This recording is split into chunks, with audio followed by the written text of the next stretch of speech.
Let's take a look at our chapter outline so we can discuss what we're going to cover during this course. Now, of course, we're going to cover theory. You'll learn theory, definitions, concepts, and things of that nature because you need to know these things to provide you a foundation for what comes later.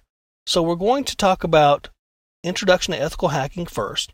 And we'll talk about what ethical hacking is. We'll go over the types of hackers there are, what motivations hackers have, and why ethical hacking is important to security. We'll also talk about the methodology of ethical hacking.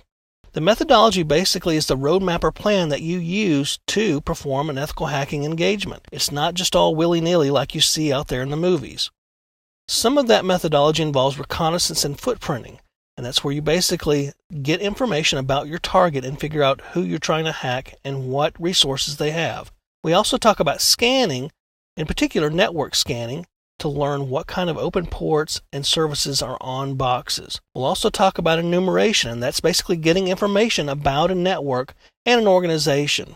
Then we'll move into system attacks. We'll discuss some of the vulnerabilities that different systems have, buffer overflows, password attacks, and so forth. We'll also talk about malware, and malware basically covers Trojans, viruses, worms, and so forth, and how a hacker may use these things to break into your system, get into it, elevate the privileges, get information out of it, or even perform denial of service attacks. So we'll discuss those things as well, and we'll give you good examples of malware that an ethical hacker may use. Then we'll also look at network attacks. And network attacks basically come from the network. It's how to own the data as it's transmitted or received across the network medium. And basically with a network attack, you can get control over the system if you can get control over the network. Application hacking, on the other hand, targets specific applications that reside on the operating system, on the box itself.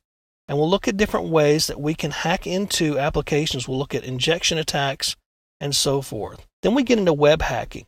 And this not only involves hacking websites, but also web servers. We'll look at cross-site scripting attacks. We'll look at cross-site forgery and so forth.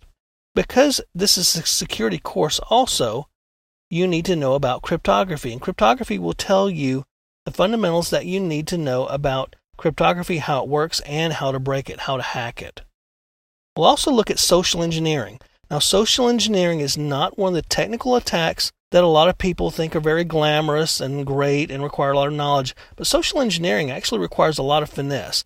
And obviously, social engineering is the ability to manipulate people or the environment to get information out using non-technical means. Then we'll talk about formal penetration testing. And this includes the methodologies, the preparation, the things you need to be aware of before you actually conduct a penetration test. So we've got a lot to talk about.